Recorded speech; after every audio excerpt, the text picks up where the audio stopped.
I can't stop an avalanche, Billy. No one is asking you to stop an avalanche. What are you even talking about? I just want you to want to survive one with us, Pete. Welcome. And today we're counting down our picks for the top 10 worst movies of 2020. You know what I do need?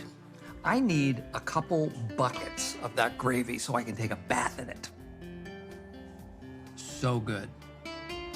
Delicious. And you two, you sit there and you don't talk and you take up space. Well, not you, John P. You've been terrific. You've been very kind. Where's my money? Where's my money? For this list, we'll be looking at films from a major studio or featuring recognizable actors that were released in 2020 and that were critically panned. What were your favorite and least favorite films of 2020? Let us know in the comments. Be strong.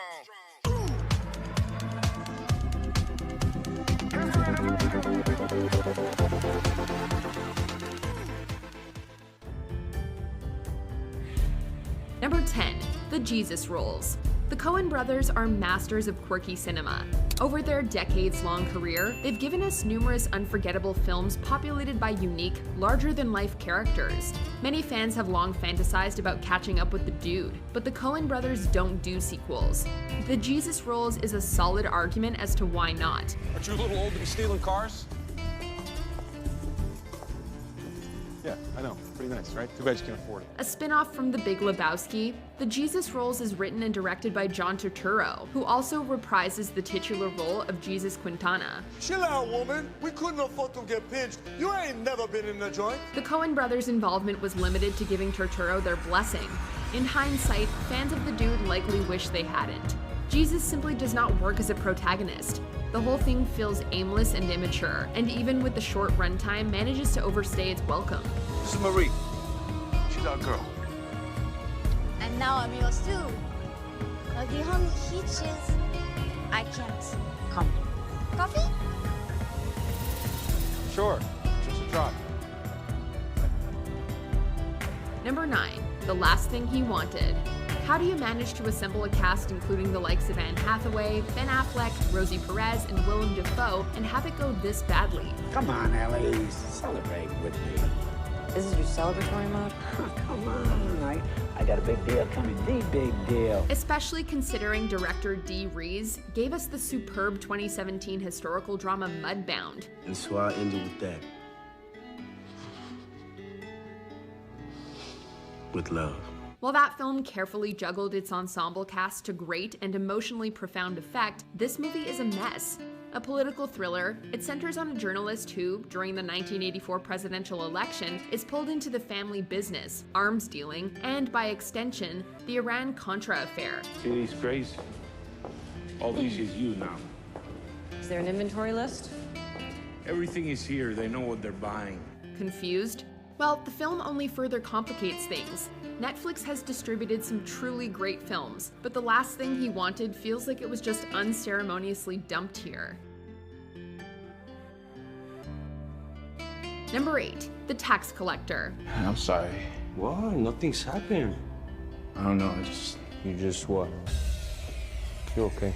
Calm down. After the poor critical response to Suicide Squad, director David Ayer was quick to blame studio interference. There's your pep talk. Compared to your shit, she killed it. Okay, that's pretty common with big-budget comic book movies. But what's the excuse here? Watch a clip from The Tax Collector out of context, and you might assume it's a fake movie from a sketch show being played for laughs. Shia LaBeouf's character is supposedly white, but he's fully adopted Chicano Cholo mannerisms. God doesn't exist. I'm a product of evolution, baby. I'm supposed to terrorize the herd. That's my function. That's the knowledge I was born with. I don't say that. The end result is uncomfortable. The film just doesn't fail in terms of good taste, however. The plot is paper thin and populated by characters to match. Self-aware or not, the movie is a walking collage of cliches and stereotypes. The cinematography and editing is also distractingly off. Number 7, John Henry. Every year, countless films feel the sting of being labeled rotten. but getting 0% on the tomato meter is truly special. John Henry earns its place on the list, and the fact that it managed to do so with a star as reliably charming as Terry Crews is a testament to just what a colossal misfire it really is. No. You haven't changed at all. Yes, I have, and I am proud of every pound. Put some respect on this thickness. Sorry. John Henry borrows the name of the African-American folk hero and drags it through the mud in a story that honestly has nothing to do with him. Crews plays an ex-gang member who protects two Honduran refugees from Hell, Hell being his former gang leader, played by Ludacris.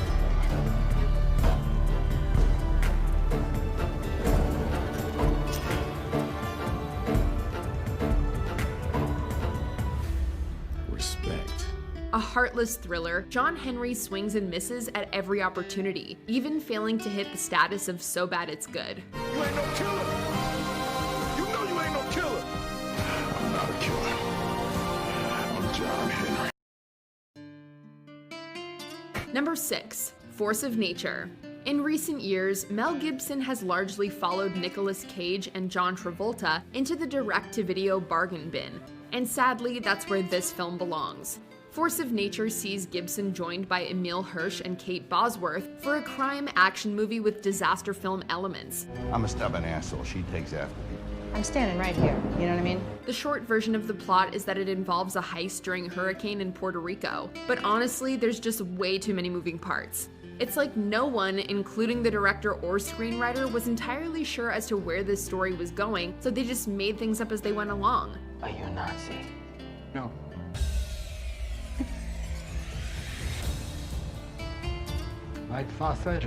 Unintentionally silly, and more than a little tone-deaf in 2020, Force of Nature is a hurricane of confusion.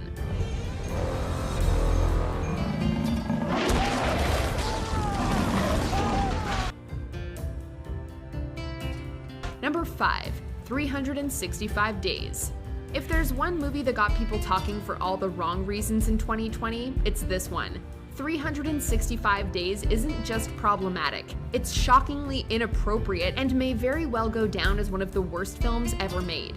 It earned itself 0% on Rotten Tomatoes and arguably only attracted viewers out of morbid curiosity once the internet got wind of it. The plot reads as follows. A Sicilian man kidnaps a woman and gives her 1 year to fall in love with him. You have 365 days. I'll do anything so you can fall in love with me. If next year on your birthday nothing changes, I'll set you free. So you might be asking, how could this horror thriller be so offensive? Well, it's actually framed as a romantic erotic drama. Yeah. Oh, and in case you're wondering, the acting is also terrible. What's going on? Did you kill him? It's none of your business. You killed him. I shot his heads. Number 4. Hillbilly Elegy. Prior to its release, we actually had Hillbilly Elegy at number 4 on our list of top 10 movies and TV shows coming to streaming in November of 2020. As such, it's with great sadness that we give the film the same spot on this list. Hey, pick those up. You shouldn't be dancing in the store. Shouldn't be dancing in the store. Pick those up now. He's doing it. Just get out. He hadn't bought his cards. Get out! A drama exploring themes of identity, family, and the American dream, Hillbilly Elegy boasts great performances, but not even powerhouses like Glenn Close and Amy Adams can make up for the movie's fundamentally flawed screenplay. You always got a reason. It's always someone else's fault. Some point, you're gonna have to take responsibility. This isn't a compelling investigation of poverty, it just feels voyeuristic and all too content to revel in squalor and stereotypes. It's not the worst film of the year, but it certainly fell furthest relative to expectations. My family's not perfect, but they made me who I am and gave me chances that they never had. Number 3. The Last Days of American Crime. Edgar Ramirez and Michael Pitt are both very competent actors. But what is an actor to do when, in the place of characters, they're given cardboard cutouts to play instead? Hey, or they would just check off your list. The action thriller genre has given us so many mindless straight-to-video films over the years, and we didn't think there was anything left for a movie to do that could really shock us. But The Last Days of American Crime digs deep to find a new low, and earn its place amongst the worst films ever made. Yep, it's boring. Yep, it's an endless slew of crime film cliches. But in the context of the civil unrest inspired by police brutality in the US, this movie is also absurdly out of touch with the times. Every Friday we'd meet in the yard. They'd yell, "Fight," and get us to do the nastiest shit to each other. Number 2, Dolittle. This is an opportunity. With his tenure as Iron Man finally having come to a close, Robert Downey Jr. finally has time to focus on other projects. As one of the highest paid actors in the world, and with some great performances under his belt, he really has the clout to do anything. So why did he choose to make this massively expensive misfire of a children's movie? Make way, boys. Flip down. Don't stop. Don't stop. On decision button. Stop. And why didn't anyone intervene to right the ship during production? Oh, you were saying warship. Though undeniably unnecessary, Dolittle was by no means destined to fail. Its missteps are glaring and obvious. Fart jokes abound and consistently fall flat.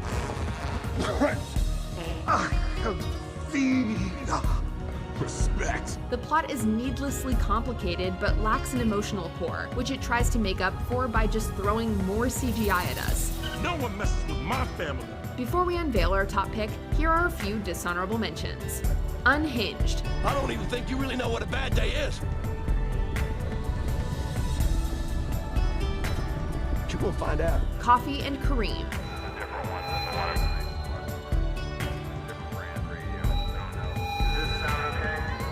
The Kindness of Strangers. And you two, you sit there and you don't talk and you take up space. Well, not you, John P. You've been terrific. You've been very kind.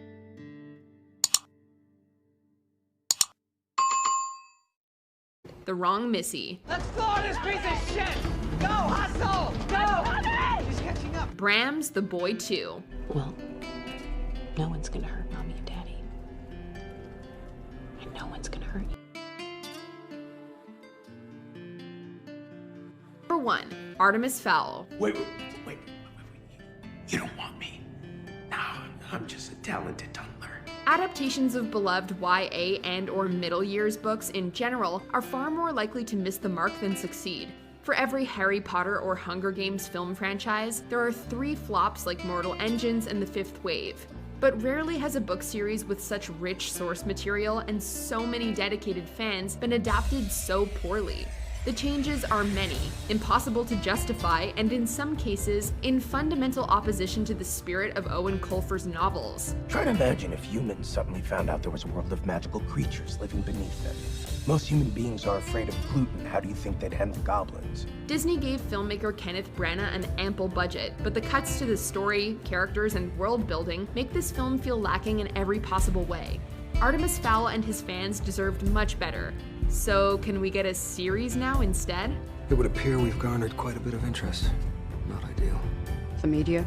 Do you agree with our picks? Check out this other recent clip and be sure to subscribe and ring the bell to be notified about our latest videos.